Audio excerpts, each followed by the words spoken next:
avant tout professionnel de santé, ne peut pas se permettre de rester dans cette optique. Donc je rappellerai à M. Delétoile que l'arrêt Wouters de la Cour de justice européenne estimait que dans une SEL, les avocats et les experts comptables ne pouvaient pas cohabiter ensemble. Ce qui veut dire qu'il y a un conflit d'intérêt entre les experts comptables et les avocats. Donc les experts comptables ne peuvent pas prendre de participation dans les 7 avocats. Et inversement. Donc, il y a un conflit d'intérêt.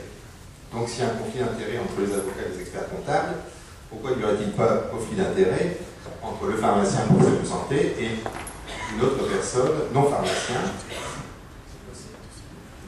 Je prendrai qu'un seul exemple, celui de médecin. Si un médecin devient partie prenante dans le capital d'une officine, peut-il y avoir conflit d'intérêt, dichotomie? La question peut se poser. Quelle est la personne, quel type de participation, si elles sont individuelles ou individualisées, si ce ne sont pas des sociétés ou des fonds de pension internationaux, si le pharmacien n'a pas la possibilité d'exercer son métier sans contrainte. Sur les capitaux, il a été longuement traité par nos réunions, tant au niveau du Conseil de l'Ordre qu'au niveau intersyndical. Cette position est une position quand même intersyndicale. Le pharmacien professionnel de santé, le pharmacien au centre d'un système de santé à qui l'on peut appliquer le principe de subsidiarité. La pharmacie officine, le pharmacien en est propriétaire. Aujourd'hui, devant des règles édictées par l'ordre et par nos tutelles, qui serait responsable? Par exemple, je vais prendre un sujet qui est particulièrement d'actualité. Vous mettez un médicament avec AMM devant le comptoir et l'inspecteur passe. Dit, ben voilà, je mets un bébé parce que vous n'avez pas le droit, c'est pas dans les textes. Le pharmacien salarié répond, bah, écoutez, moi on m'a demandé de développer ce type de vente, donc c'est pas moi qui en suis responsable, c'est le propriétaire. Or aujourd'hui, selon les textes, c'est le pharmacien qui est responsable. Donc je reviens toujours à cette espèce de conflit d'intérêt entre le propriétaire de l'officine et l'exploitant. D'autant plus que le pharmacien d'officine aujourd'hui a signé avec sa tutelle, la Caisse nationale d'assurance maladie, une convention.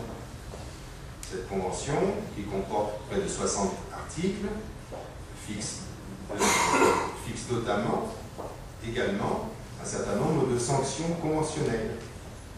Et donc, même question, même réponse, qui est responsable devant la tutelle, devant la caisse primaire, des dérives que l'on aurait pu constater et qu'aujourd'hui on constate au niveau des différents prix facturés à l'assurance maladie et qui oblige l'assurance maladie à pratiquer vers le pharmacien des indus. Alors imaginez-vous le pharmacien qui par souci d'être performant, tarifie à l'assurance maladie des médicaments à des prix qui ont baissé de 10% depuis. Effectivement, il arrive à des rentabilités plus importantes, mais qui est responsable après? Qui va rembourser l'indu? La pharmacie ou le pharmacien? Tous ces conflits d'intérêts nous montrent que le pharmacien, professionnel de santé, n'est pas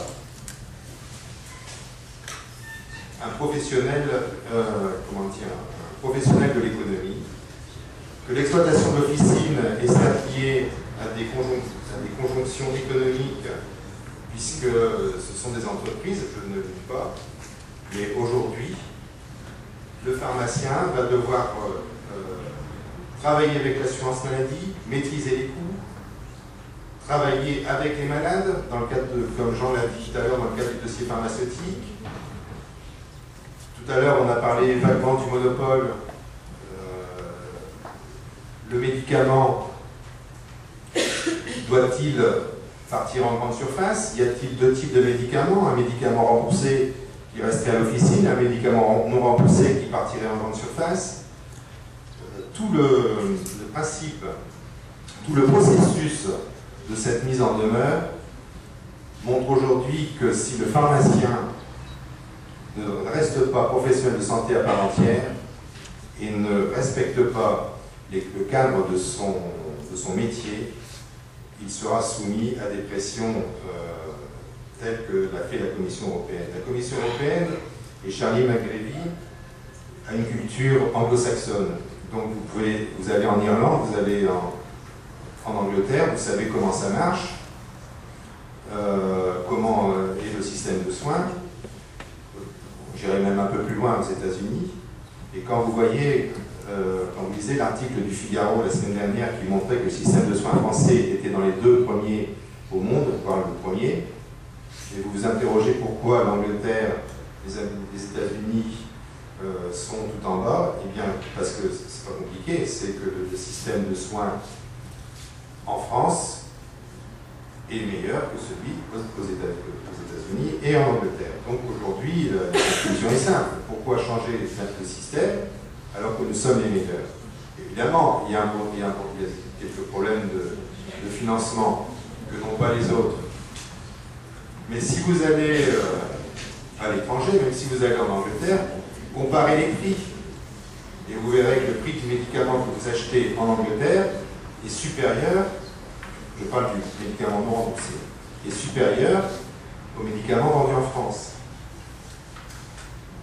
Alors dans ce contexte aujourd'hui, certains, M. Piedfeld l'a rappelé aussi, remettent en cause le maillage territorial. Mais le maillage territorial n'a pas été attaqué par la Commission européenne.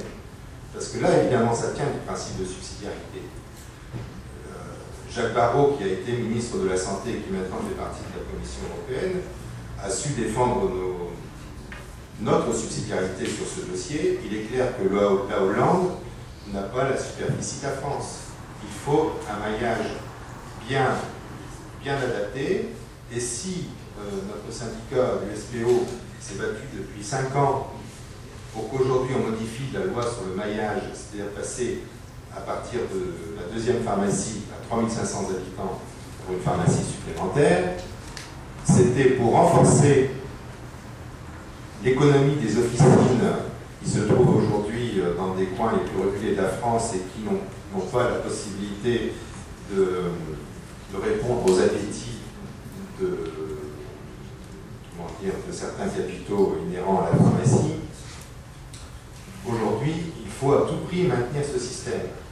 Le pharmacien, à la campagne, sera le seul professionnel de santé qui permettra d'accéder aux soins le plus facilement. Et pour reprendre un exemple qui a été cité plusieurs fois, l'optique. L'optique, pourquoi comparer les magasins d'optique à des pharmacies d'officine?